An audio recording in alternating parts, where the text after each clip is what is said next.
Welcome to bio G K academy. ಇದನ್ನು ನಾವು science topics ಬಗ್ಗೆ ಡಿಸ್ಕಸ್ ಮಾಡೋಣ. ಹಿಂದೆ ಬಂದಿರೋವಂಥ ಕ್ವಶನ್ ಪೇಪರ್ಸ್ನ ಒಂದು ಆಧಾರ ಇಟ್ಕೊಂಡು ನಾವು ಮಾಡ್ತಾ ಇದ್ವಿ. ಮುಂದೆ ಕೂಡ ಬರುತ್ತೆ ಖಂಡಿತವಾಗಿ. 99% ಇದು basic point of a science. ಫ್ಯೂಚರಲ್ಲಿ ಬರುವಂಥ ಒಂದು PCPSI ಗ್ರೂಪ್ ಸಿ ಎಲ್ಲ ಎಕ್ಸಾಮ್ಸಿಗೆ ಬರುತ್ತೆ. ಸೊ ಒಂದು ಪಾಯಿಂಟ್ ಸ್ಕಿಪ್ ಮಾಡಲಾರ್ದಾಗ ನೋಡಿರಿ, ಅಲ್ಲಿ ಪಾಯಿಂಟ್ಸ್ ಮಾತ್ರ ಕೊಟ್ಟಿರ್ತೀನಿ, ಅದ್ರದ್ದು ಎಕ್ಸ್ಪ್ಲನೇಷನ್ ಡೀಪಾಗಿ ನಾನು ಹೇಳ್ತಾ ಹೋಗ್ತೀನಿ. ಸೊ ವೀಡಿಯೋನ ಸ್ಕಿಪ್ ಮಾಡಲಾರ್ದೆ ಕೇಳ್ತಾ ಹೋಗಿ, ನಿಮಗೆ ಗೊತ್ತಾಗುತ್ತೆ. ನೋಡಲಿಕ್ಕೆ ಪಾಯಿಂಟ್ಸ್ ಏನೋ ಸ್ವಲ್ಪ ಇದ್ದಾವೆ, ಬಟ್ ಎಕ್ಸ್ಪ್ಲನೇಷನ್ ಮಾತ್ರ ಡೀಪ್ ಆಗಿರುತ್ತೆ. ಇದು ಕ್ಲಾರಿಟಿ ಇರಲಿ, ಮಿಸ್ ಮಾಡ್ಕೋಬೇಡಿ. ಸೊ ಸ್ಟಾರ್ಟ್ ಮಾಡೋಣ. ಮೊದಲೇದಾಗಿ ಶಕ್ತಿಗೃಹ ಅಂತಂದರೆ ಒಂದು ಶಕ್ತಿನ ಉತ್ಪಾದನೆ ಮಾಡುವಂಥ ಕೇಂದ್ರ. ನಮ್ಮ ಮನೆ ಒಳಗಡೆ ಅಡುಗೆ ಮನೆಯಲ್ಲಿ ತಯಾರು ಮಾಡ್ತೀವಿ ನಾವು ಯಾವುದನ್ನ, ಫುಡ್ನ. ಅದೇ ಥರ ಒಂದು ಸೆಲ್ಸ್ ಅಂದರೆ ಒಂದು ಪ್ಲ್ಯಾಂಟ್ಸಲ್ಲಿ ಬಂತಂದರೆ ಕ್ಲೋರೋಫಿಲ್ಲಲ್ಲಿ ಅಡುಗೆ ತಯಾರಾಗ್ತದೆ. ಅದೇ ಥರ ನಮ್ಮ ಮಾನವನ ದೇಹದಲ್ಲಿ ಜೀವಕೋಶದ ಒಳಗಡೆ ಬರೋಂಥ ಒಂದು ಮೈಟೋಕಾಂಡ್ರಿಯಾ ಅಂತ ಒಂದು ಕಣದಂಗದಲ್ಲಿ ಶಕ್ತಿ ಉತ್ಪಾದನೆ ಆಗ್ತದೆ. ಅದು ಹೇಗೆ ಆಗ್ತದೆ ಅಂತಂದರೆ ನೋಡಿ, ನಾವು ತಿನ್ನುವಂಥ ಫುಡ್ಡಲ್ಲಿ ಕಾರ್ಬೋಹೈಡ್ರೇಟ್ಸ್ ಇರುತ್ತೆ ಅಂತ ಅಂದ್ಕೊಳ್ಳಿ, ಇರುತ್ತೆ ಕೂಡ, C6H12O6. ಅದ್ರ ಜೊತೆಗೆ ನಾವು ತೊಗೊಳ್ಳೋಂಥ ಗಾಳಿ ಮತ್ತು ಊಟ ಎರಡೂ ಸೇರ್ಕೊಂಡ್ಬಿಟ್ರೆ ನಮಗೆ ATP ಫಾರ್ಮೇಷನ್ ಆಗುತ್ತೆ ಅನ್ನೋದು ಕ್ಲಾರಿಟಿ ಇರಬೇಕು. ATP ಅಂದರೆ ಅಡಿನೋಸಿನ್ ಟ್ರೈಫಾಸ್ಫೇಟ್. ಇದು ಎಲ್ಲಿ ಫಾರ್ಮೇಷನ್ ಆಗ್ತದೆ ಅಂದರೆ ಈ ಮೈಟೋಕಾಂಡ್ರಿಯಾದಲ್ಲೇ ಫಾರ್ಮೇಷನ್ ಆಗ್ತದೆ. ಅಂದರೆ ಇದರಿಂದ ಯೂಸ್ ಏನಪ್ಪ ಅಂದರೆ ನಮಗೆ ತಿರುಗಾಡಲಿಕ್ಕೆ, ಮಾತಾಡಲಿಕ್ಕೆ, ಏನೇ ಕೆಲಸ ಮಾಡಲಿಕ್ಕೆ ಶಕ್ತಿ ಕೊಡುತ್ತೆ. ಯಾವುದು? ATP ಅನ್ನೋದು ಎನರ್ಜಿ ಫಾರ್ಮೇಟ್ನ ಕೊಡುತ್ತೆ. ಅದಕ್ಕೋಸ್ಕರ ನಾವು ಶಕ್ತಿಗೃಹ ಅಂತ ಕರಿತೀವಿ. ನೆಕ್ಸ್ಟ್ ಆತ್ಮಹತ್ಯೆ ಚೀಲ ಅಂತ ಕರಿತೀವಿ. ಯಾವುದನ್ನ? ಲೈಸೋಸೋಮ್. ಇದನ್ನು suicidal bag of A cell ಅಂತ ಕರಿತೀವಿ. ಯಾಕಂದರೆ ಕೆಲವೊಂದು ಅನ್ವಾಂಟೆಡ್ ಮೆಟೀರಿಯಲ್ಸ್ನ ಅಥವಾ ವೇಸ್ಟ್ ಮೆಟೀರಿಯಲ್ಸ್ನ ಇದು ಕಿಲ್ ಮಾಡ್ತದೆ. ಬೇಡವಾಗಿರೋಂಥ ಸೆಲ್ಸ್ನು ಕೂಡ ಇದು ಕೊಲ್ಲುತ್ತೆ. ನೆಕ್ಸ್ಟ್ ಕೆಲವೊಂದು ಸಂದರ್ಭ ಬಂತಂದರೆ ತಾನೇ ಸತ್ತೋಗ್ಬಿಡ್ತದೆ. ಯಾಕಂದರೆ ಅಲ್ಲಿ ವೇಸ್ಟ್ ಆಗಬಾರ್ದು, ಅಲ್ಲಿ ಯಾವುದೇ ಕಾರಣಕ್ಕೂ ವೇಸ್ಟ್ ಸೆಲ್ಸ್ ಕ್ರಿಯೇಟ್ ಆಗಬಾರ್ದು. ಆ್ಯಂಡ್ ಫಾರಿನ್ ಮೆಟೀರಿಯಲ್ಸ್ನ ಕೂಡ ಇದೇ ನುಂಗಿಬಿಡ್ತದೆ. ಯಾವುದಾದ್ರೂ foreign materials like virus, bacteria ಏನೇ ಬಂದರೂ ಕೂಡ ಅದನ್ನು ಇದು ಕ್ಯಾಪ್ಚರ್ ಮಾಡಿಕೊಂಡು ಸಾಯಿಸಿಬಿಡ್ತದೆ. ಸೊ ಅದಕ್ಕೋಸ್ಕರ ನಮ್ಮನ್ನ ಬದುಕಲಿಗೋಸ್ಕರ, ನಮ್ಮನ್ನ ಸೇಫಾಗಿ ಇಡೋಗೋಸ್ಕರ ಅದು ಸಾಯ್ತೈತೆ ಪಾಪ. ಯಾವುದು? ಆತ್ಮಹತ್ಯೆ ಚೀಲ ಅಂತ ಕರಿತೀವಿ, ಸೂಸೈಡಲ್ ಬ್ಯಾಗ್ ಅಂತ ಕರಿತೀವಿ. ಯಾವುದು? ಲೈಸೋಸೋಮ್. ಎಲ್ಲಿ ಮಾಡುತ್ತಿದ್ದು? ಈ ಒಂದು ಜೀವಕೋಶದಲ್ಲಿ. ಇದು ಇಂಪಾರ್ಟೆಂಟ್ ಕಣದಂಗೆ, ಇದು ಗೊತ್ತಿರಲಿ. ನೆಕ್ಸ್ಟ್ ಪ್ರೋಟೀನ್ ಕಾರ್ಖಾನೆ. ಇದು ಯಾವುದಪ್ಪ ಅಂದರೆ ರೈಬೋಸೋಮ್. ದೇಹದಲ್ಲಿ ಒಂದು ಪ್ರೋಟೀನ್ ಫಾರ್ಮೇಷನ್ ಮಾಡೋಂಥದ್ದು, ಪ್ರೋಟೀನ್ ತಯಾರು ಮಾಡೋಂಥ ಕೇಂದ್ರ ಎಲ್ಲೇನಿದೆ ಅಂತಂದರೆ ಅದು ರೈಬೋಸೋಮ್. ರೈಬೋಸೋಮಲ್ಲಿ ಒಂದು 2 ವಿಧ ಬರ್ತವೆ. ಒಂದು 80S ರೈಬೋಸೋಮ್, ಇನ್ನೊಂದು 70S ರೈಬೋಸೋಮ್. ಈ 70S ಬಂದುಬಿಟ್ಟು ಪ್ರೋಕ್ಯಾರಿಯೋಟ್ಸ್ ಅಂದರೆ ಬ್ಯಾಕ್ಟೀರಿಯಾ ಅಂಥದ್ದಲ್ಲಿ ಬರುತ್ತೆ. 80S ಬಂದುಬಿಟ್ಟು ನಮ್ಮ ಹ್ಯೂಮನ್ ಬಾಡೀಸಲ್ಲಿ 80S ರೈಬೋಸೋಮ್ ಇರುತ್ತೆ. ಇದು ನಮಗೆ ಫಾರ್ಮೇಷನ್ ಮಾಡೋಕ್ಕೆ, ಯಾವುದನ್ನ? ಪ್ರೋಟೀನ್ ತಯಾರು ಮಾಡಲಿಕ್ಕೆ ತುಂಬ ಹೆಲ್ಪ್ ಮಾಡುತ್ತೆ. ಇದು ಕ್ಲಾರಿಟಿ ಇರಬೇಕು. ನೆಕ್ಸ್ಟ್ ನಿಯಂತ್ರಣ ಕೇಂದ್ರ ಅಂದರೆ ಕಂಟ್ರೋಲ್ ಸೆಂಟ್ರ್. ನಮ್ಮ ದೇಹದ ಒಳಗಡೆ ಕಂಟ್ರೋಲ್ ಸೆಂಟ್ರ್ ಯಾವುದನ್ನಿದೆ ಅಂತಂದರೆ, ಅಂಗಾಂಶ ಏನಾದರೂ ನೋಡಿದ್ರೆ ಅದು ಮೆದುಳಿದೆ. ಅದೇ ಥರ ಜೀವಕೋಶದ ಒಳಗಡೆ ಕಂಟ್ರೋಲ್ ಸೆಂಟ್ರ್ ಯಾವುದನ್ನಾಯ್ತಂದರೆ ನ್ಯೂಕ್ಲಿಯಸ್ ಅಂದರೆ ಕೋಶ ಕೇಂದ್ರ ಅಥವಾ ಕೇಂದ್ರಕ ಅಂತಲೇ ಕರಿತೀವಿ. ಇದು ತುಂಬ ಇಂಪಾರ್ಟೆಂಟ್. ಯಾಕೆ ಕಂಟ್ರೋಲ್ ಮಾಡುತ್ತಂದರೆ ಅದ್ರ ಒಳಗಡೆ ಜೆನೆಟಿಕ್ ಮೆಟೀರಿಯಲ್ ಇದೆ. ಯಾವುದು genetic material? DNA, deoxy ribonucleic acid ಅನ್ನೋ ಒಂದು ಜೆನೆಟಿಕ್ ಮೆಟೀರಿಯಲ್, ಅನುವಂಶೀಯತೆಯ ಇರುವಂಥ ಒಂದು ಕೇಂದ್ರ ಇದೆ.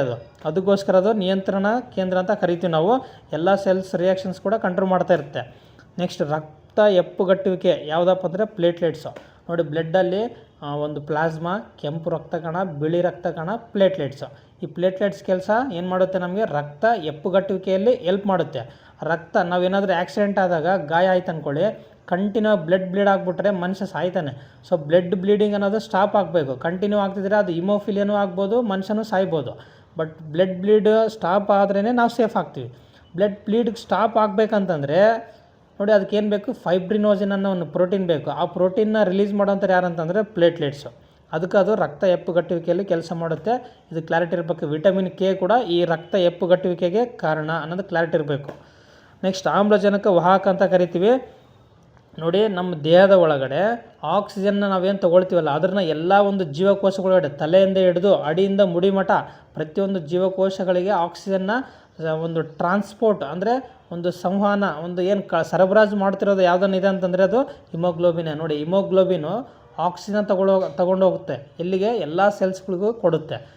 ಆಕ್ಸಿ ಹಿಮೋಗ್ಲೋಬಿನ್ ಅಂತ ಕರಿತೀವಿ. ಇದು ಕ್ಲಾರಿಟಿ ಇರಬೇಕು. ಹಿಮೋಗ್ಲೋಬಿನ್ ಎಲ್ಲಿ ಬರುತ್ತೆ ಅಂದರೆ ರೆಡ್ ಬ್ಲಡ್ ಸೆಲ್ಸಲ್ಲಿ ಬರುತ್ತೆ. ಐರನ್ ಕಂಟೆಂಟ್ ತುಂಬ ಇಂಪಾರ್ಟೆಂಟ್ ಇದ್ರಾಗಿರುತ್ತೆ. ಇದು ಕ್ಲಾರಿಟಿ ಇರಬೇಕು ನಮಗೆ. ಇದೊಂಥರ ಪ್ರೋಟೀನು. ನೆಕ್ಸ್ಟ್ ಜೀವಕೋಶದ ಘಟಕ. ಕೋಶ ಹೇಳಿದ್ದೀನಿ ನಾನು.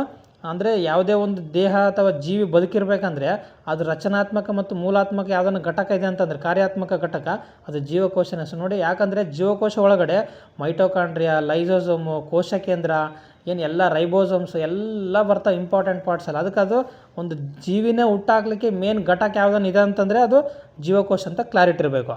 ನೆಕ್ಸ್ಟ್ ಮಾತಾಡೋಣ, ಮೂತ್ರಪಿಂಡ ಘಟಕ ಅಂತ ಕರಿತೀವಿ. ಅಂದ್ರೇನು functional unit of A kidney ಅಂತ ಕರಿತೀವಿ. ಅಂದರೆ ಮೂತ್ರಪಿಂಡದ ಘಟಕ ನೆಫ್ರಾನ್. ಈ ನೆಫ್ರಾನ್ ಏನು ಕೆಲಸ ಮಾಡುತ್ತಂತಂದರೆ ದೇಹದ ಒಳಗಡೆ ರಕ್ತನೇನು ಪ್ಯೂರಿಫೈ ಮಾಡೋಂಥ ಒಂದು ಏನು ಸೆಂಟ್ರ್ ಇದೆಯಲ್ಲ ಅದೇ ಕಿಡ್ನಿ. ಆ ಕಿಡ್ನಿ ಒಳಗಡೆ ಮೇನ್ ಸೆಂಟ್ರೇ ಈಗ ನೆಫ್ರಾನ್ ಅನ್ನೋದು ಗೊತ್ತಿರಬೇಕು. ನೆಫ್ರಾನ್ ಎಲ್ಲಿ ಬರುತ್ತೆ? ಕಿಡ್ನಿಯಲ್ಲಿ ಬರುತ್ತೆ. ನೆಕ್ಸ್ಟ್ ನರಘಟಕ ಅಂದರೆ ನ್ಯೂರಾನ್. ಇದು ಇಂಪಾರ್ಟೆಂಟ್. ಮೆದುಳಿಂದ ಏನು ಫಂಕ್ಷನಲ್ ಯೂನಿಟ್ ಆಫ್ ಎ ಒಂದು ಬ್ರೇನ್ ಯಾವುದಂತ ಕೇಳಿದ್ರೆ ನ್ಯೂರಾನ್ ಅಂತ ಕರಿತೀವಿ. ನೋಡಿ, ಪ್ರತಿಯೊಂದು ನ್ಯೂರಾನ್ ಸೆಲ್ಸು ಪ್ರತಿಯೊಂದು ಜೀವಕೋಶಗಳಿಗೆ ಒಂದು ಲಿಂಕ್ ಕೊಟ್ಟು ಕೆಲಸ ಮಾಡ್ಲಿಂಗೆ ಅದು ಕಂಟ್ರೋಲ್ ಮಾಡ್ತಾ ಇರ್ತದೆ. ಕೆಲಸ ಈ ಥರ ಮಾಡಬೇಕು, ಕಿಡ್ನಿ ಹಿಂಗೆ ಮಾಡಬೇಕು, ನೆಕ್ಸ್ಟ್ ಕೈಕಾಲು ಈ ಥರ ಕೆಲಸ ಮಾಡಿಸ್ಬೇಕು, ನಾವು ಈ ಥರ ನೋಡಬೇಕು, ಈ ಥರ ಮಾತಾಡಬೇಕು ಅಂತೇಳಿ ಎಲ್ಲ ನ್ಯೂರಾನ್ಸಿಂದನೇ ನಡೆಯೋದು. ಆ ನ್ಯೂರಾನ್ಸ್ ಯಾರ್ದು ಅಂತಂದರೆ ಆ ಒಂದು ಬ್ರೇನ್ ಒಳಗಡೆ ಬರ್ತದೆ. ಆ ಬ್ರೇನ್ ಒಳಗಡೆ ನ್ಯೂರಾನ್ಸ್ ಕೆಲಸ ಚೆನ್ನಾಗಿ ಮಾಡಿದ್ರೇ ಪ್ರತಿಯೊಬ್ಬ ಮನುಷ್ಯ ಆರೋಗ್ಯವಾಗಿರ್ತಾನೆ. ನ್ಯೂರಾನ್ ಕೆಲಸ ಏನಾದರೂ ಮಿಸ್ ಹೊಡಿತಂತಂದರೆ ಯಾವ ಕೆಲಸ ಏನು ಹೆಂಗೆ ಮಾಡಬೇಕನ್ನೋದು ತುಂಬ ಕಷ್ಟ ಆಗ್ಬಿಡುತ್ತೆ ಆ ಮನುಷ್ಯನಿಗೆ. ಇದು ಕ್ಲಾರಿಟಿ ಇರಬೇಕು ನ್ಯೂರಾನ್ ಬಗ್ಗೆ.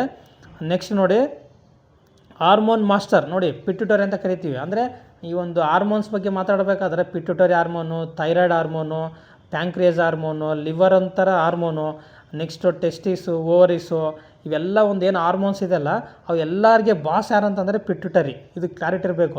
ಈ ಪಿಟ್ಯುಟರಿಗೆ ಬಾಸ್ ಯಾರಪ್ಪ ಅಂತಂದರೆ ಹೈಪೋಥಾಲಮಸ್ ಗ್ಲ್ಯಾಂಡ್ ಅಂತ ಕರಿತೀವಿ. ನೋಡೋದು master of A master gland. Master gland ಅಂತ ಕೇಳಿದರೆ ಪಿಟ್ಯುಟರಿ ಆಗಬೇಕು. Master of A master gland ಕೇಳಿದರೆ ಹೈಪೋಥಾಲಮಸ್ ಆಗಬೇಕು. ಯಾಕಂದರೆ ಎಲ್ಲ ಒಂದು ರಿಲೀಸಿಂಗ್ ಹಾರ್ಮೋನ್ ಆಗಿರ್ಬೋದು ಮತ್ತು ಕಂಟ್ರೋಲಿಂಗ್ ಅಂದರೆ ಸ್ಟಾಪಿಂಗ್ ಹಾರ್ಮೋನ್ ಆಗಿರ್ಬೋದು, ಎಲ್ಲ ಹಾರ್ಮೋನ್ಸ್ನ ಕಂಟ್ರೋಲ್ ಮಾಡೋಂಥ ಸೆಂಟ್ರೇ ಮೇನ್ ಪಿಟ್ಯುಟರಿ ಗ್ಲ್ಯಾಂಡ್ ಅನ್ನೋದು ನಮಗೆ ಗೊತ್ತಿರಬೇಕು. ಅದಕ್ಕೆ ಅದನ್ನು ನಾವು ಒಂದು ಹಾರ್ಮೋನ್ ಮಾಸ್ಟರ್ ಅಂತ ಕರಿತೀವಿ. ನೆಕ್ಸ್ಟು ಇನ್ಸುಲಿನ್ ನಿಯಂತ್ರಣ. ಇನ್ಸುಲಿನ್ ಅಂತ ಇಂಪಾರ್ಟೆಂಟ್ ನೋಡಿ, ಸಕ್ಕರೆ ನಿಯಂತ್ರಣ ಅಂತ ಕರಿತೀವಿ. ಅಂದರೆ ಪ್ಯಾಂಕ್ರೇಸಲ್ಲಿ ಆಲ್ಫಾ ಸೆಲ್ಸು, ಬೀಟಾ ಸೆಲ್ಸ್ ಅಂತ ಬರ್ತವೆ.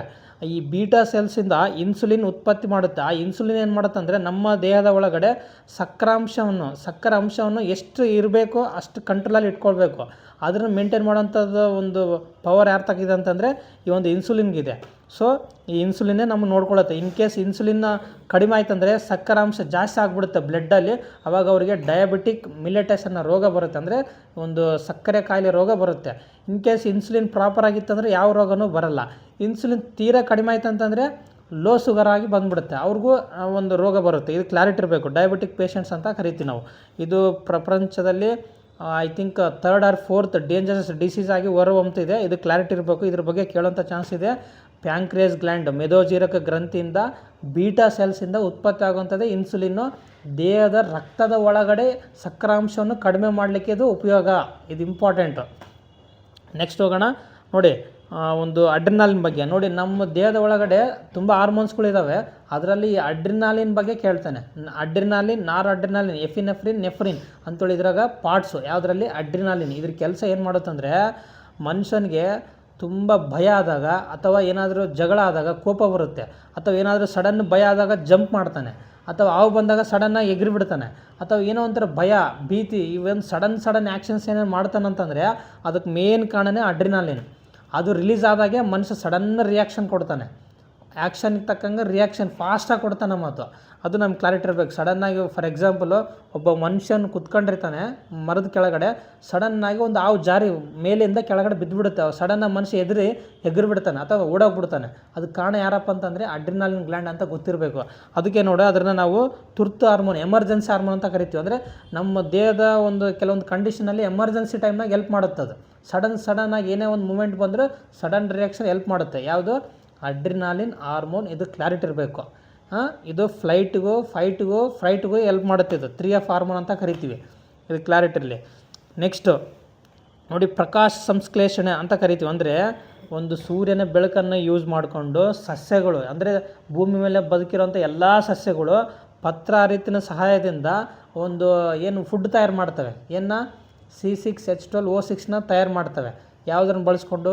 CO2 + H2O gives rise to ಅದರ ಸನ್ಲೈಟ್ ಬಳಸ್ಕೊಳ್ತವೆ, ಮತ್ತು ಪತ್ರಾರಿತ ಇರುತ್ತೆ. ನೆಕ್ಸ್ಟ್ ನಮಗೆ ಸಿಗುವಂಥದ್ದೇ C6H12O6 + ಆಕ್ಸಿಜನ್. ನೋಡಿ, ಅದು ಒಂದು ತಯಾರಾಗುವಂಥ ಸೆಂಟ್ರ್ ಯಾವುದು? ಕ್ಲೋರೋಪ್ಲಾಸ್ಟ್ ಅಂತ ಕರಿತೀವಿ. ಎಲ್ಲಿ ಬರುತ್ತೆ ಅದು? ಸಸ್ಯದ ಎಲೆ ಭಾಗದಲ್ಲಿ ಬರುತ್ತೆ. ಇದ್ರೂ ಕೇಳ್ತಾನೆ ಪ್ರಶ್ನೆ. ಸಸ್ಯದ ಎಲೆ ಭಾಗದಲ್ಲಿ ಕ್ಲೋರೋಪ್ಲಾಸ್ಟ್ ಬರುತ್ತೆ. ಕ್ಲೋರೋಪ್ಲಾಸ್ಟ್ ಒಳಗಡೆ ಗ್ರಾನಾ ಮತ್ತು ಸ್ಟ್ರೋಮಾ ಅಂತ 2 ಭಾಗಗಳು ಬರ್ತವೆ. ಗ್ರಾನಾ ಬಂದುಬಿಟ್ಟು ಲೈಟ್ ರಿಯಾಕ್ಷನು, ಸ್ಟ್ರೋಮಾ ಬಂದುಬಿಟ್ಟು ಡಾರ್ಕ್ ರಿಯಾಕ್ಷನ್ ಅಂತೇಳಿ ನಡೀತದೆ. ಇದು ಡೀಪಾಗಿ ಹೋದರೆ.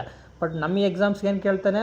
ಆ ಕ್ಲೋರೋಪ್ಲಾಸ್ಟ್ ಉಪಯೋಗ ಏನಂತ ಕೇಳ್ತಾನೆ. ಅದು ಊಟ ತಯಾರು ಮಾಡೋವಂಥ ಕೇಂದ್ರ ಇದ್ದಂಗೆ, ಅಂದರೆ ಫುಡ್ ತಯಾರು ಮಾಡೋವಂಥ ಕೇಂದ್ರ ಅದು. ಯಾವುದು? ಸಸ್ಯ ಭಾಗದಲ್ಲಿ ಪ್ರಮುಖವಾದಂಥ ಒಂದು ಭಾಗ. ಎಲ್ಲಿ ನಡೆಯುತ್ತೆ? ಎಲೆದಲ್ಲಿ. ಇನ್ ಕೇಸು ಯಾವುದೇ ಒಂದು ಗಿಡಗಳಿಗೆ ಎಲೆ ಇರಲಿಲ್ಲಪ್ಪ, ಅವಾಗ ಎಲ್ಲಿ ನಡೆಯುತ್ತೆ? ಕಾಂಡದಲ್ಲಿ ನಡೆಯುತ್ತೆ. ಇನ್ ಕೇಸ್ ಕಾಂಡನೂ ಇರಲಿಲ್ಲಪ್ಪ, ಬೇರಲ್ಲಿ ಕೂಡ ನಡೆಯುತ್ತೆ. ಸೊ ಫುಡ್ ತಯಾರಿಕೆ ಅನ್ನೋದು ಬರೀ ಎಲೆಯಲ್ಲೇ ನಡೆಯುತ್ತೆ ಅನ್ನೋದು ಸುಳ್ಳು. ಈವನ್ ಎಲೆಯಲ್ಲೂ ನಡೆಯುತ್ತೆ, ಕಾಂಡದಲ್ಲೂ ನಡೆಯುತ್ತೆ, ರೂಟಲ್ಲೂ ನಡೆಯುತ್ತೆ. ಇದು ಕ್ಲಾರಿಟಿ ಇರಬೇಕು. ನೆಕ್ಸ್ಟ್ ಅನುವಂಶಿಕತೆ ಅಂತ ಕರಿತೀವಿ. DNA ನೋಡಿ, ಒಬ್ಬ ತಂದೆ ತಾಯಿಯಿಂದ ತಮ್ಮ ಮಕ್ಕಳಿಗೆ ಏನಾದರೂ ಒಂದು ಲಕ್ಷಣಗಳು ಹೋಗ್ತಾ ಇದ್ದಾವೆ ಅಂದರೆ ಅದಕ್ಕೆ ಮೇನ್ ಕಾರಣನೇ DNA ಅನ್ನೋದು ಕ್ಲಾರಿಟಿ ಇರಬೇಕು. ಈ DNA ಬಗ್ಗೆ ತುಂಬ ಸಲ ಪ್ರಶ್ನೆ ಮಾಡಿದ್ದಾನೆ. ಡಿಆಕ್ಸಿ ರೈಬೋನ್ಯೂಕ್ಲಿಕ್ ಆ್ಯಸಿಡ್, ಇದ್ರಾಗ base pairs, nitrogen base pairs ಯಾವ ಬರ್ತವೆ ಅಂತ ಕೇಳಿದ್ದಾನೆ. ಅಡಿನೈನ್, ಗ್ವಾನೈನ್, ಥೈಮೈನ್, ಸೈಟೋಸೈನ್, ಇವು 4 ಗೊತ್ತಿರಬೇಕು. ಅಡಿನೈನ್, ಗ್ವಾನೈನ್, ಥೈಮೈನ್, ಸೈಟೋಸೈನ್, ಇವು 4 ಬೇಸ್ ಪೇರ್ಸ್ನ ಕೇಳ್ತಾನೆ. ಇದು DNA. ಒಬ್ಬ ಮನುಷ್ಯಂದು DNA 2.02 ಮೀಟರ್ ಲೆಂತ್ ಇರುತ್ತೆ. ಇದು ತುಂಬ ಇಂಪಾರ್ಟೆಂಟ್. ನಾವು ಯಾವುದೇ ಡಿಸೀಸ್ ಫೈಂಡ್ ಔಟ್ ಮಾಡೋಕ್ಕಾದ್ರೂ, ಲಕ್ಷಣಗಳ ಬಗ್ಗೆ ತಿಳ್ಕೊಬೇಕಾದ್ರೂ, DNA ಫಿಂಗರ್ ಪ್ರಿಂಟಿಂಗ್ ಮಾಡಬೇಕಾದ್ರೂ ಅಲ್ಲಿ ಇದೆಲ್ಲ ಹೆಲ್ಪ್ ಮಾಡುತ್ತೆ. ಒಬ್ಬ ತಂದೆಗೆ ಈ ಮಗ ಹುಟ್ಟಿದಾನೋ ಇಲ್ಲ ಅಂತ ಚೆಕ್ ಮಾಡ್ಲಿಕ್ಕೆ ಕೂಡ ಈ DNA ಮುಖಾಂತರನೇ ಟೆಸ್ಟ್ ಮಾಡ್ತಾರೆ. DNA ಟೆಸ್ಟ್ ಅನ್ನೋದು ಇಂಪಾರ್ಟೆಂಟ್. ಅದು DNA ಫಿಂಗರ್ ಪ್ರಿಂಟಿಂಗ್ ಟಾಪಿಕಲ್ಲಿ ಬರುತ್ತೆ. ಫಾರ್ ಎಕ್ಸಾಂಪಲ್, ಒಬ್ಬ ಮನುಷ್ಯಂದು ಏರ್ಸ್ ತೊಗೊತಾರೆ. ಆ ಏರ್ಸಲ್ಲಿ ಅದ್ರ ಸ್ಕ್ಯಾಲ್ಫ್ ಅಂತ ಕರಿತೀವಲ್ಲ, ಆ ಒಂದು ಸ್ಕ್ಯಾಲ್ಫ್ನ ಟೆಸ್ಟ್ ಮಾಡ್ತಾರೆ. ಅದರಲ್ಲಿ ಸ್ವಲ್ಪ ನಮಗೆ DNA ಅಂಶ ನೋಡ್ಕೊತಾರೆ. ಮತ್ತು ಈ ಒಂದು ಜೊಲ್ಲು ಅಥವಾ ರಕ್ತ ಅಥವಾ ಕೆಲವೊಂದು ಸ್ಕಿನ್ ಪಾರ್ಟು, ಈ ಒಂದು ಏನೇ ಒಂದು ಪಾರ್ಟ್ಸ್, ಈ ಒಂದು ಅಂಶಗಳು ಸಿಕ್ಕರೆ ಅದರಲ್ಲಿ ನಾವು DNA ಟೆಸ್ಟ್ ಮಾಡ್ತೀವಿ. ಇದು ಕ್ಲಾರಿಟಿ ಇರಬೇಕು. ಈ DNA ಫಿಂಗರ್ ಪ್ರಿಂಟಿಂಗ್ ಬಗ್ಗೆ ಮಾತಾಡಿದವನು ಅಲೆಕ್ ಜೆಫ್ರಿಸ್. ಸೊ ಇದು ಅನುವಂಶಿಕತೆ ಬಗ್ಗೆ ಗೊತ್ತಿರಲಿ. ಕೆಲವೊಂದು ಅನುವಂಶಿಕತೆಯಿಂದ ಕೂಡ ಒಂದು ತಂದೆ ತಾಯಿಯಿಂದ ಮಕ್ಕಳಿಗೆ ರೋಗ ಬರ್ತಿರ್ತವೆ, ಅದು ಕೂಡ ಕ್ಲಾರಿಟಿ ಇರಬೇಕು. ಓಕೆನಾ? ನೆಕ್ಸ್ಟ್ ಮಾತಾಡೋಣ. ನೆಕ್ಸ್ಟ್ ಟಾಪಿಕ್ಕು ಜೀವ ವಿಕಾಸ. ನೋಡಿ, ಒಂದು ಬಯೋಲಾಜಿಕಲ್ ಆರ್ಗನಿಸಮ್ಸು. ನಾವು ಒಂದು ಟೈಮ್ನಾಗ ನಾವು ಚಿಂಪಾಂಜಿ ಥರ ಇದ್ವಿ, ಮೊಂಕಿ ಥರ ಇದ್ವಿ, ಆಮೇಲೆ ಮನುಷ್ಯ ಆದ್ವಿ, ಮಂಗನಿಂದ ಮಾನವ ಅಂತ ಕೇಳಿದ್ವಲ್ಲ. ಆ ಥರ ಒಂದು ಎವಲ್ಯೂಷನ್ ಬಗ್ಗೆ, ಒಂದು ಜೀವ ವಿಕಾಸ ಬಗ್ಗೆ ಮಾತಾಡೋದಂಥ ಸೈಂಟಿಸ್ಟ್ ಯಾರಪ್ಪ ಅಂದರೆ ಡಾರ್ವಿನ್. ಈ ಡಾರ್ವಿನ್ ಅವರು ಒಂದು ಪಾಯಿಂಟ್ ಹೇಳ್ತಾರೆ, ನೇಚರಲ್ಲಿ ಯಾವುದು ಫಿಟ್ ಆಗಿರುತ್ತೆ ಅದೇ ಸರ್ವೈವ್ ಆಗ್ತದೆ ಅಂತ ಹೇಳ್ತಾರೆ. ಅಂದರೆ ಯಾವುದು ಬಲಿಷ್ಠವಾಗಿರ್ತಾರೋ, ಗಟ್ಟಿಮುಟ್ಟಾಗಿರ್ತಾರೋ, ಅದು ಫಿಸಿಕಲಿ ಮತ್ತು ಮೆಂಟಲಿ, ಭೌತಿಕವಾಗಿ ಮತ್ತು ಒಂದು ಮೆಂಟಲಿ ಎರಡೂ ಸ್ಟ್ರಾಂಗ್ ಇದ್ದವ್ರು ಮಾತ್ರ ಈ ಒಂದು ನೇಚರಲ್ಲಿ ಬದುಕಲಿಕ್ಕೆ ಸಾಧ್ಯ. ಒಂದು ಟೈಮ್ನ ಡೈನೋಸಾರ್ಸ್ ಇದ್ದು ರೂಲಿಂಗ್ ಮಾಡ್ತಾಯಿದ್ವು, ಅವು ಸತ್ತೋಗ್ಬಿಟ್ಟು. ಅದಕ್ಕೆ ಬೇರೆ ಬೇರೆ ಕಾರಣ ಇದ್ದಾವೆ ಸತ್ತೋಗ್ಲಿಕ್ಕೆ ಕಾರಣ. ಅದು ಒಂದು ಕಾಡ್ಗಿಚ್ಚಾಗೆಲ್ಲ ಸತ್ತೋದು ಅಥವಾ ಫುಡ್ ಸಿಕ್ಕಿಲ್ಲ ಅಂತ ಸತ್ತೋದು ಅಂತ ರೀಸನ್ಸ್ ಬೇರೆ. ಬಟ್ ಇವತ್ತು ಇಡೀ ಪ್ರಪಂಚನ ರೂಲ್ ಮಾಡ್ತಿರೋದು ಯಾರಂತಂದರೆ ಮನುಷ್ಯ. ಯಾಕೆ ರೂಲ್ ಮಾಡ್ತಿದ್ದಾನೆ ಅಂತಂದರೆ ಆ ಮನುಷ್ಯ ಫಿಸಿಕಲಿ ಫಿಟ್ ಇದ್ದಾನೆ, ಮೆಂಟಲಿ ಫಿಟ್ ಇದ್ದಾನೆ. ಅದಕ್ಕೆ ಎಲ್ಲ ಆರ್ಗನಿಸಮ್ಸ್ನ ಅಂದರೆ ಪ್ರಾಣಿಗಳ್ನ, ಪಕ್ಷಿಗಳ್ನ ಈ ಮನುಷ್ಯ ಕಂಟ್ರೋಲ ತಗೊತಿದ್ದಾನೆ. ಬೈ ಚಾನ್ಸ್ ಯಾವುದೇ ಒಂದು ಪ್ರಾಣಿಗೆ ಏನಾದರೂ ಫಿಸಿಕಲಿ ಮೆಂಟಲಿ ತಾವೇನಾದರೂ ಫಿಟ್ ಆಗಿಬಿಟ್ರೆ ನೆಕ್ಸ್ಟ್ ನಮ್ಮ ಕಂಟ್ರೋಲ ತಗೊಳ್ತಾವು. ಈ ಥರ ಒಂದು ಕ್ಯಾರೆಕ್ಟರ್ಸ್ನ ಡಾರ್ವಿನ್ ಹೇಳ್ತಾರೆ. ಇದು ಗೊತ್ತಿರಬೇಕು ನಮಗೆ. ಇನ್ನೂ ತುಂಬ ಪಾಯಿಂಟ್ಸ್ ಹೇಳ್ತಾರೆ, ಅದರಲ್ಲಿ ಇದು ಇಂಪಾರ್ಟೆಂಟ್ ಪಾಯಿಂಟ್ಸ್ ನಾನು ಹೇಳಿದ್ದು. ಎವಲ್ಯೂಷನ್ ಅನ್ನೋದು ಇಂಪಾರ್ಟೆಂಟ್. ಎವಲ್ಯೂಷನ್ ಅಂದರೆ ಜೀವ ವಿಕಾಸ, ಅದನ್ನು ಮಾತಾಡಿದ್ರು ಡಾರ್ವಿನ್.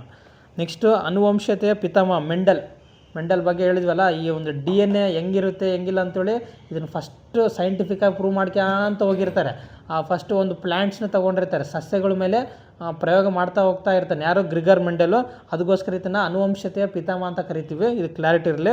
ಈತ ಕೊಟ್ಟಿರೋವಂಥ ಒಂದು 2 ಲಾಸ್ ಇದೆ, mono hybrid cross, di hybrid cross ಅಂತೇಳಿ. ಮೋನೋ ಹೈಬ್ರಿಡ್ ಕ್ರಾಸ್ ಅಂದರೆ 3:1 ರೇಷಿಯೋ ಕೊಡಬೇಕು. ಡೈ ಹೈಬ್ರಿಡ್ ಕ್ರಾಸ್ ಅಂದರೆ 9:3:3:1 ರೇಷಿಯೋ ಕೊಡಬೇಕು.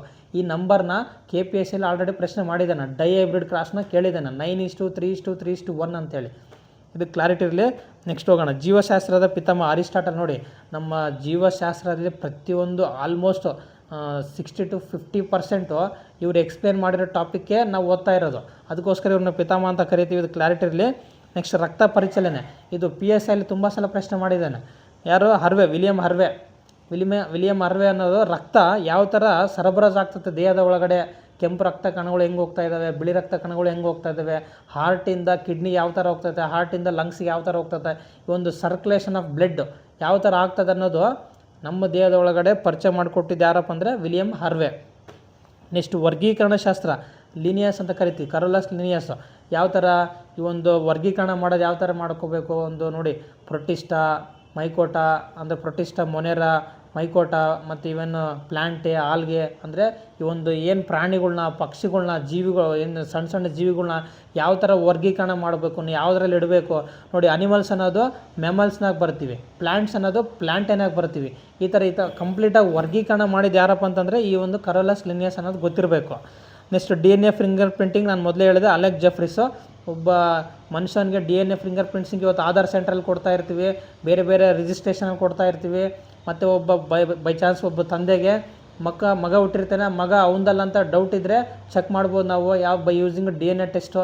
ಮತ್ತು ಬೇರೆ ಬೇರೆ ಕ್ರಿಮಿನಲ್ ಕೇಸಲ್ಲಿ ಕೂಡ ಕಳ್ಳ ಎಲ್ಲನ ಸಿಕ್ಕಾಕೊಂಡಾಗ ಅವ್ನು ಬೇರೆ ಯಾವುದೋ ಒಂದು ಸ್ಟೇಷನಲ್ಲಿ ಸಿಕ್ಕಿರ್ತಾನೆ, ಬಟ್ ಅವನು DNA ಫಿಂಗರ್ ಪ್ರಿಂಟಿಂಗ್ ಈ ಒಂದು ಬೇರೆ ಸ್ಟೇಷನೇ ಇರುತ್ತೆ. ಸ್ಟೇಷನಾಗ ಒಂದು DNA ಫಿಂಗರ್ ಪ್ರಿಂಟಿಂಗ್ ಐತೆ, ಯಾವತ್ತೋ ಒಂದಿನ ಹೆಬ್ಬಟ್ಟು ಹೊತ್ತಿರ್ತಾನೆ, ಬಟ್ ಆ ಸ್ಟೇಷನ್ ಸಿಕ್ಕಿರ್ತಾನೆ, ಅವನು ಇವನ ಅಲ್ಲ ಅಂತೇಳಿ ಕನ್ಫರ್ಮ್ ಮಾಡ್ಕೊಳ್ಳೋಗೋಸ್ಕರ DNA ಫಿಂಗರ್ ಪ್ರಿಂಟಿಂಗ್ ಯೂಸ್ ಮಾಡ್ಕೋಬೋದು. ಸೊ ಈ ಥರ ಕ್ರಿಮಿನಲ್ ಆ್ಯಕ್ಟಿವಿಟೀಸಲ್ಲಿ ಸಿಗಬಿದ್ದಾಗ ಅವ್ರನ್ನ ಫೈಂಡ್ ಔಟ್ ಮಾಡಲಿಕ್ಕೆ DNA ಫಿಂಗರ್ ಪ್ರಿಂಟಿಂಗ್ ಬಳಸ್ಬೋದು. ಮತ್ತು ಮಕ್ಕಳು ಕಳೆದು ಹೋಗಿದ್ರೆ ಬೈ ಚಾನ್ಸ್ ಯಾರ್ದೋ ಮಕ್ಕಳನ್ನ ಕಳ್ಕೊಂಡ್ಬಿಟ್ಟಿರ್ತಾನೆ ತಂದೆ ತಾಯಿ, ಅವ್ರು ನಮ್ಮ ಮಕ್ಕಳು ಎಲ್ಲಿ ಹೋಗಿದ್ದಾರೆ ಎಲ್ಲಿಲ್ಲ ಅಂತೇಳಿ ಮಾಡ್ಕೊಳ್ಳೋ ಟೈಮಲ್ಲಿ ಕೂಡ DNA ಫಿಂಗರ್ ಪ್ರಿಂಟ್ ಟೆಸ್ಟ್ ಮಾಡ್ತಾರೆ. ಇದು ಕ್ಲಾರಿಟಿ ಇರಲಿ. ಸೊ ಇದೊಂದು ಇಂಪಾರ್ಟೆಂಟು. ನೆಕ್ಸ್ಟ್ ಟಾಪಿಕ್ ಹೋಗೋಣ. ರಕ್ತ ಗುಂಪು ನೋಡಿ, ಇದ್ರನ್ನಂತ ತುಂಬ ಸಲ KPSC KE ಕಂಡಕ್ಟ್ ಮಾಡೋಂಥ ಎಕ್ಸಾಮ್ಸಲ್ಲಿ ರಿಪೀಟ್ ಬರ್ತಾನೆ ಇದೆ. ಯಾವುದಪ್ಪ ಅಂದರೆ ರಕ್ತ ಗುಂಪು. ರಕ್ತದಲ್ಲಿ ಗುಂಪುಗಳು ಎಷ್ಟಿದೆ ಅಂತಂದರೆ A group, B group, AB group, O group, ಈ ಒಂದು 4 ಗ್ರೂಪ್ಗಳಿದ್ದಾವೆ. ಆ ಒಂದು 4 ಗ್ರೂಪ್ಗಳ ಬಗ್ಗೆ ಡಿವೈಡ್ ಮಾಡಿ ಬೇಸ್ಡ್ ಆನ್ ಆ್ಯಂಟಿಜನ್ ಆ್ಯಂಟಿಬಾಡಿ ಈ ಒಂದು 2 ಕಂಡೀಷನ್ ಮೇಲೆ ಅವ್ನು ಭಾಗ ಮಾಡಿರ್ತಾನೆ. ಈ ಪ್ರಶ್ನೆ ಕೇಳ್ತಾನೆ ಮುಂದೆ, ಯಾವುದೋ ಒಂದು ಆ್ಯಂಟಿಜನ್ನು, ಇನ್ನೊಂದು ಆ್ಯಂಟಿಬಾಡಿ. ಈ ಥರ ಡಿಫ್ರೆಂಟಾಗಿ A group, B group, AB group, O group ಮತ್ತು RH ಫ್ಯಾಕ್ಟ್ರು, RH ರಿಸಸ್ ಅಂತ ಕರಿತೀವಿ. ಆ ಒಂದು ಫ್ಯಾಕ್ಟ್ರ್ ಬ್ಲಡ್ ಗ್ರೂಪ್ ಕೂಡ ಇದೆ. ಇವೆಲ್ಲ ಒಂದು ಗ್ರೂಪ್ನ ನಾವು ಮಾಡಿಕೊಟ್ಟಿದ್ದು ವಿಜ್ಞಾನ ಯಾರಂತಂದರೆ ಲ್ಯಾಂಡ್ ಸ್ಟೀನರ್ ಅಂತೇಳಿ. ಇದನ್ನು ತುಂಬ ಸಲ ಪ್ರಶ್ನೆ ಮಾಡಿದ್ದಾನೆ. ಸೊ ಇದು ಇಂಪಾರ್ಟೆಂಟ್. ನೆಕ್ಸ್ಟ್ ಲಸಿಕೆ ನೋಡಿ, ನಾವು ಮೊದಲು ಏನು ಆ್ಯಕ್ಟಿವೇಟೆಡ್ ಇಮ್ಯುನಿಟಿ ಅಂತ ಕರಿತೀವಿ. ಆ ಒಂದು ಇಮ್ಯುನಿಟಿ ಅಂದರೆ ನಾವು ಒಂದು ಯಾವುದೊಂದು ರೋಗ ಬಂತಂದರೆ ಅದನ್ನು ತಡೆಗಟ್ಟಲಿಕ್ಕೆ ಒಂದು ನಿರೋಧಕ ಶಕ್ತಿ ಬೇಕು ನಮ್ಮ ಹತ್ರ, ಶಕ್ತಿ ನಿರೋಧಕ ಅಂತ ಕರಿತೀವಿ. ಆ ಒಂದು ಶಕ್ತಿನ ಲಸಿಕೆ ಮುಖಾಂತರ ಕೂಡ ಯಾವುದೊಂದು ರೋಗ ಬಂದು ಸ್ಟಾಪ್ ಮಾಡ್ಬೋದು ಅಂತೇಳಿ ಫಸ್ಟ್ ಫೈಂಡ್ ಔಟ್ ಮಾಡಿದ್ದೆ ಒಂದು ಎಡ್ವರ್ಡ್ ಜೆನ್ನರ್ ಅಂತ ಕರಿತೀವಿ. ಇವರು ಪಾಶ್ಚರೀಕರಣ ಬಗ್ಗೆ ಮಾಡ್ತಾರೆ. ಈ ಒಂದು ಸಿಡುಬು ರೋಗ ಕೂಡ ಲಸಿಕೆ ಕಂಡುಹಿಡ್ತಾರೆ. ತುಂಬ ಒಂದು ಲಸಿಕೆಗಳು ಕಂಡುಹಿಡಿದೋದ್ರಿಂದ ಫಸ್ಟ್ ಕಂಡುಹಿಡಿದ್ರು ಇವರು. ಅದಕ್ಕೋಸ್ಕರ ಇವ್ರು ನಾವು ಲಸಿಕೆಗಳ ಪಿತಾಮಹ ಅಂತಲೇ ಕರಿತೀವಿ. ಇವರೇ ಫಸ್ಟ್ ತಯಾರು ಮಾಡಿದ್ದು ಯಾರು? Edward Jenner. ನೆಕ್ಸ್ಟ್ ವಿಕಾಸ ಸಿದ್ಧಾಂತ, ಡಾರ್ವಿನ್ ಆಲ್ರೆಡಿ ಮಾತಾಡಿದ್ವಿ ನಾವು. ನೆಕ್ಸ್ಟು ಜೀನ್ ಬಗ್ಗೆ ಮಾತಾಡಿದ್ದು ಮೆಂಡಲ್. ಯಾಕಂದರೆ ಫಸ್ಟು ಅವ್ರಿಗೆ DNA ಬಗ್ಗೆ ಗೊತ್ತಿರಲಿಲ್ಲ, ಜೀನ್ಸ್ ಬಗ್ಗೆನೇ ಸ್ಟಡಿ ಮಾಡಮಂತೇಳಿ ಮೆಂಡಲ್ ಸ್ಟಾರ್ಟ್ ಮಾಡ್ತಾರೆ. ನೆಕ್ಸ್ಟ್ ಕ್ರೋಮೋಸೋಮ್ ನೋಡಿ, ಕ್ರೋಮೋಸೋಮ್ ಕಂಡುಹಿಡಿದು ಯಾರಂತಂದರೆ ವಾಲ್ಡೇಯರ್. ಕ್ರೋಮೋಸೋಮ್ಸ್ ಎಲ್ಲಿ ಬರ್ತವೆ?